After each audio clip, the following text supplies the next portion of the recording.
whatever industry you pick, if you outwork everybody, if you try to be a little smarter than everybody, if you try to be a better salesperson than everybody, if you try to be better prepared than everybody, you've got your best chance. Because if you don't do it and somebody else does, I have the saying, work like someone's trying to take it all away from you. I actually work like someone's spending 24 hours, working 24 hours to take it all away from you.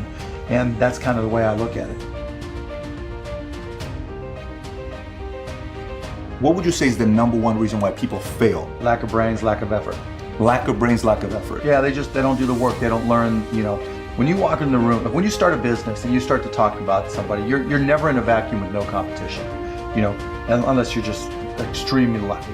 And if there's going to be competition, that means somebody else knows your business as well as you do when you get started. And if you walk into a competitive environment and they still know more about the business than you do and more about your customers, you're going to lose. But most people don't consider that. They don't do the work. They don't learn more about their industry. They don't know even about their business. And so you've got to put in the effort to know more about your industry than anybody else. And that's the brains part, and that's the effort part as well. Because look, if you're competing with me, you better know what you're doing. Otherwise, I'm going to kick your ass. And you're not going to outwork me. And so, the combination is usually what kills businesses early on more than anything. You could, within a 5-10 minute interview, say, this dude's not going to make it as an entrepreneur.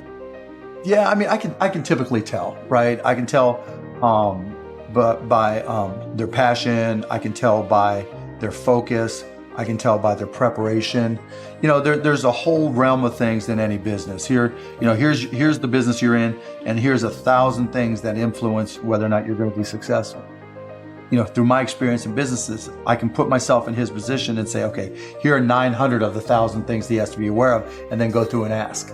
And by how many of those or her issues they've been able to address already, that kind of gives me a sense of how hard they're willing to work. And I can tell by the questions they ask me. So all I have to do is say, okay, what do you want to know?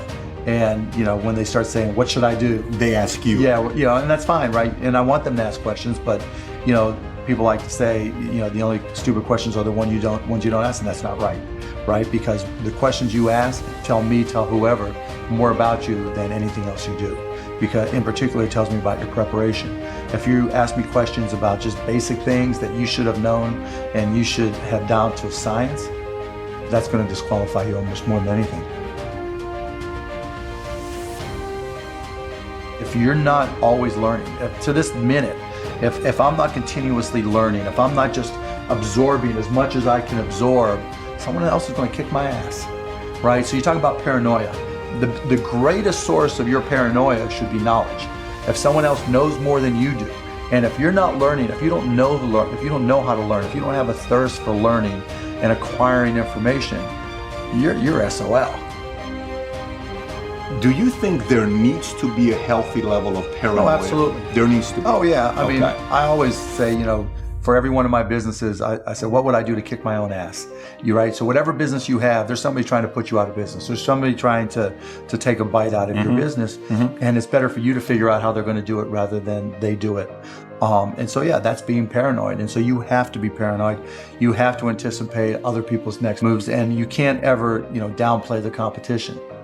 I was at a business plan competition this morning at a college, and they were kind of being dismissive of the competition. And so you can't ever do that.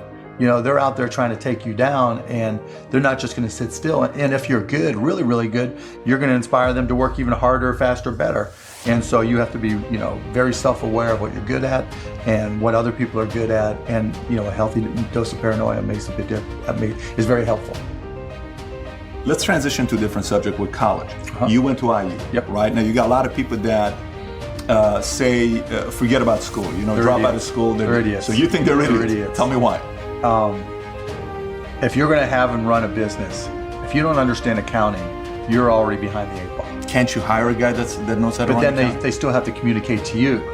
Your accountant might tell you you're profitable, but your cash is going down, not understanding a breakdown. And when you don't, Do you think you need college to learn that? yeah, I think you do, right? Because it may not, for some people, look, if you're so self-motivated that you can take an online course in accounting and teach yourself everything, you're way ahead of the game anyways. But most people aren't. I don't care if you go to a community college and take accounting and spend $99 for the class. Just, spending the money forces you to be more obligated to do it. But accounting, finance, lesser extent marketing, sales if the school offers that, these are all that's the language of business. And so while it's possible to teach yourself these things, and while it's possible to hire them, when you're starting your own company, you don't want to have to spend money hiring an accountant. Well, let me take that. If you've gone through all these classes, you probably don't have to hire a lawyer to incorporate, right? You can probably figure out yourself. And so your cost of opening up a business drops. But even more important than all that, that's the blocking and tackling. That's the language of business. You know, the thing I learned at Indiana that was more important than anything else, I learned how to learn. And learning became far more important to me, because the one certainty in business is that it's always going to be changing.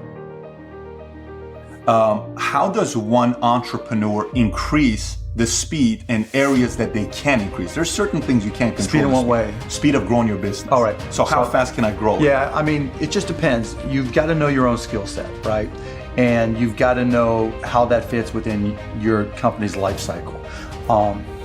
You know, some companies are slow grind, and you just have to understand that, and you've just got to bide your time until it starts to click, and then grow with it quickly.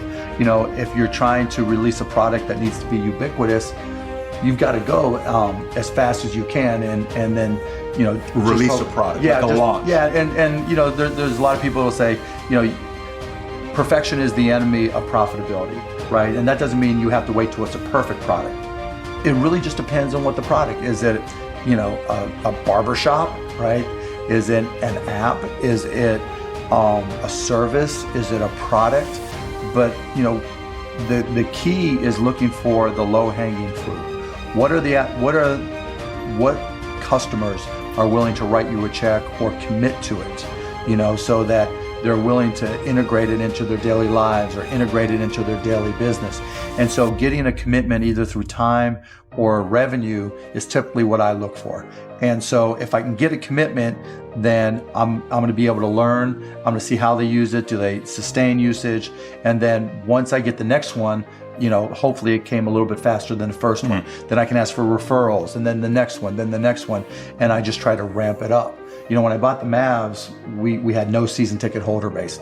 And so literally it was a matter of just putting a list of former season ticket holders in a white pages back then, you know, on my desk next to my phone, and making phone calls. You? Yeah, me. Yeah, because if I'm not going to do it, how can I expect someone else to do it, right? So just get on the phone. Hey, this is Mark Cuban. I'm the new owner of the Dallas Mavericks. You know, I'd like to invite you back for a game. It's not, though. This is my business. But you can't get regular sales guys or something to make those calls once they get to a quarter. You're a guy that's a billionaire. You're making those calls. But that's all, you know, and that's fine and good, right? Because everybody's got their own goals, right? But still, I don't want anybody at the Mavs to be able to say, well, he's not willing to do the work, right? There's, you know, if I walk around, I'm picking up all the papers. I'm not saying go get that picked up. I'm like, okay, that's trash. I'm picking it up. But in terms of speed of growth, it's really, you got to get that first customer first. And then when you get that first, what did you learn? Reiterate, get that next customer. And then hopefully, as you learn more and more through the process, then the next one comes by even faster. You know, alluding to it earlier about entrepreneurs being born or built, you know, and I think I knew I was wired to be excited about business. How or why, I don't know, but you know, and there's certain guys that have the genetics to jump out at the gym, right? There's certain guys, you know, that, you know, when they golf, they have the muscle memory and the discipline. You know, Dirk Nowitzki may not be the most talented guy in the NBA, but his discipline and his focus to do what's necessary to be successful, he's willing to do, and combine it with being 7 feet tall and being skilled, you know, it makes him an amazing basketball player. So it's understanding what your skill set is, finding the right place to use those skills, and then going for it. You know, will that make you 250 grand? It depends if you pick the right industry. You know, I started my first business when I was 12. I was buying and selling baseball cards, buying and selling stamps. Anything I could do to make money, I was hustling and trying to do. So I was into business, but I not so much where it was all my friends were into it with me, so they wouldn't know. Baseball cards. Yeah, baseball cards, you name it. I mean, I grew up in Pittsburgh. And so I would, probably even less than 12 years old, I would go out and buy a bunch of baseball cards that I collected, and I would package, I would say, okay, you're guaranteed to have a Pittsburgh Pirate in this package, and I would charge 3 times as much, and I'd set up on this park bench down in the park down in Scott Township where I grew up, and I'd have these little sales. And it was great. I made money, and I mean, it was, you know, and I learned as much about business when I was 9, 10, and 12 as I learned any other time.